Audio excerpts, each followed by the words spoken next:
Hello again, welcome back everyone, Liquorhound here with you, and today I'm on a special set here at the WSWA 75th Anniversary Exposition, and along going through all these booths and tasting all these different whiskeys and spirits, I happened to come across a bottle that both struck me as a beautiful bottle, wonderful logo, and then the quality spirit inside really kind of had my attention. And so I am here with Marsh Mokhtari, and we're going to introduce him right now. Welcome, sir. Cheers. Thank you. Cheers. Thanks for having me. And so if you wouldn't mind, just walk us through a little bit about what goes into your gin. Yeah. Well, look, I'm glad you noticed the bottle. I mean, that's, I'd love to take credit for that, but that's all my wife. Right. She's the branding guru behind this. Yes. Actually, you can see it a wee bit easier on this shirt, but the Grey Whale, it's a Californian gin. It's very much Cali in a glass. Right. This is the migratory path of the Grey Whale. If you can see it, there's the San Ignacio Bay in Baja. That's where Grey Whale is born. And we get our limes from San Ignacio Bay in Baja. Oh, wow. And then as you migrate up to be a gin, obviously we need Juniper Berries, and they're from Big Sur. We hand forage those. And the whale spends a lot of its time up in the Pacific Northwest, and for me that's pine trees. You know, it's that oceanic pine, and so we get fir trees from Sonoma.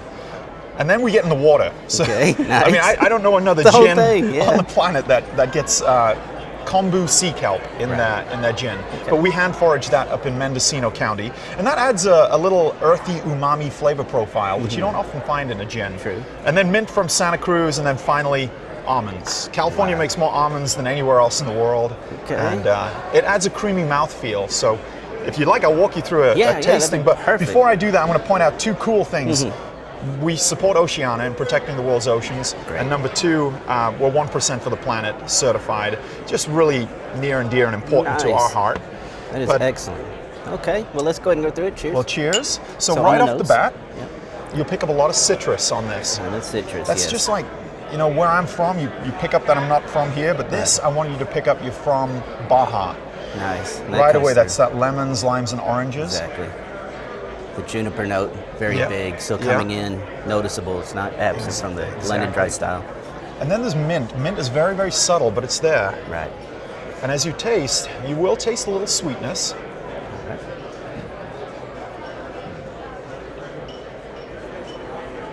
Great mouthfeel.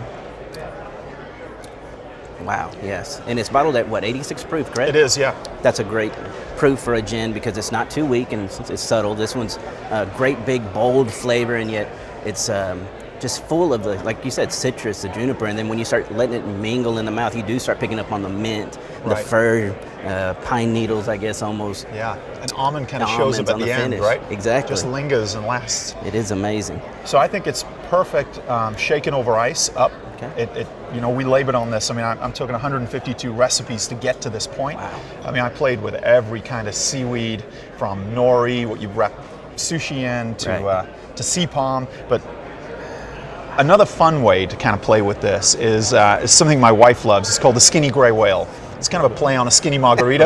Right. So instead of limes and agave and tequila, we go with lemons, agave syrup, and Grey Whale gin. Ooh. Shaken over ice. It's my new favorite summertime cocktail. Awesome. Now the other thing I did notice about your bottle that struck me, of course, it's the beautiful color, but also that this isn't a wrap.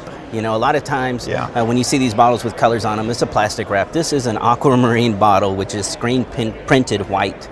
Lettering and logos. It's beautiful, beautiful. You know, that was actually really difficult. The paint, it's painted, spray painted.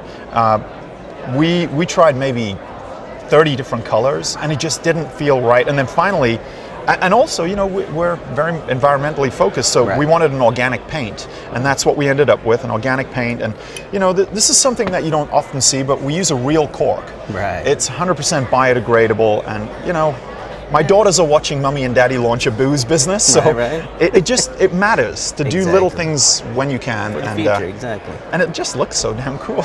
Well, man, congratulations on such a great product. I think you're going to be very successful. Thank you for shooting this video, and I hope everybody enjoyed it out there. Thank you once again for watching. Keep leaving those great comments. Really appreciate it. And again, I'm going to get back to this Wine and Spirits Wholesalers of America Exposition and Convention. And thank you and cheers. Cheers.